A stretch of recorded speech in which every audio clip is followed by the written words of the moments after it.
On a parfois l'habitude de dire qu'on devrait être chauffagiste, jardinier. Oui, parce qu'il y a toute une série de choses qu'on nous pose comme question. Le notaire est là pour régler des problèmes juridiques, mais qui partent de problèmes humains. Mais ça engendre peut-être des problèmes juridiques.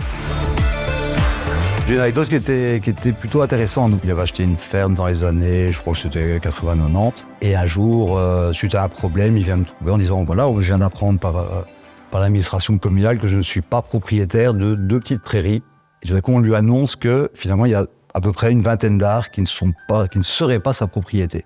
Je m'appelle Grumeau Philippe, je viens de Chièvre, petit village de la Deuce. Je vis là depuis plus de 30 ans. Quand j'ai acheté la maison, je pensais que les prairies à côté de l'église appartenaient. Mais il y a eu un petit accident, le mazout s'est déversé dans ma prairie. Donc, j'ai fait venir la commune, tout ça. Après, ils ont dit, mais le terrain n'est pas à toi. Pardon? Si, ça m'appartient. J'ai acheté avec ma maison, avec la ferme et tout. Mais non, ils ont découvert que ce n'est pas à moi. J'ai contacté mon notaire, j'ai tout mis dans ses mains et il s'avérait que les terrains appartenaient à plusieurs personnes. Et entre-temps, moi, j'avais levé un cadastre et effectivement, cette prairie officiellement ne lui appartenait pas.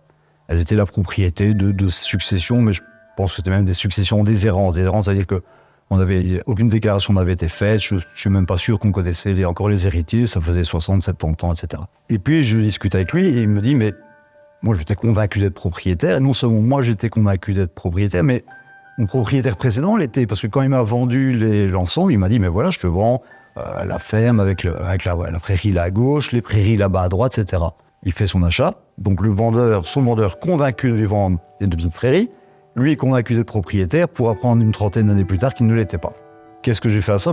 Par rapport à ça, j'ai pensé à mon vieux cours de droit romain. Au début, quand l'homme était cueilleur-chasseur, rien n'appartenait à personne. Et puis, à un moment donné, les villages se sont créés, les gens se sont posés. On a commencé à se poser la question, tiens, mais est-ce qu'on peut être propriétaire privé de quelque chose? Et puis, comment finalement devient-on propriétaire privé de quelque chose?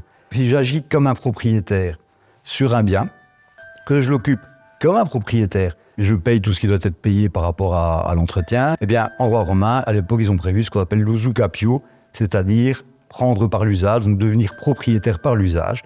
Et au-delà de 30 ans, ils considéraient que la personne était propriétaire parce qu'il en avait usé pendant au moins 30 ans comme un propriétaire. Eh bien, c'est cette règle-là, qui existe toujours dans notre code civil, qu'on a appliquée dans le cas de Philippe, c'était de dire, finalement, ça fait plus de 30 ans que lui se considère comme un propriétaire convaincu d'avoir acheté. En plus, son ancien propriétaire était convaincu également d'être propriétaire. En partant de là, je me suis dit, il faut faire un acte à ce moment-là, dans lequel on va relater l'historique.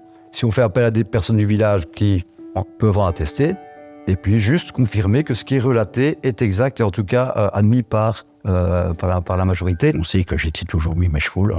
Ils ont fait un témoignage comme quoi j'étais là depuis plus de 30 ans.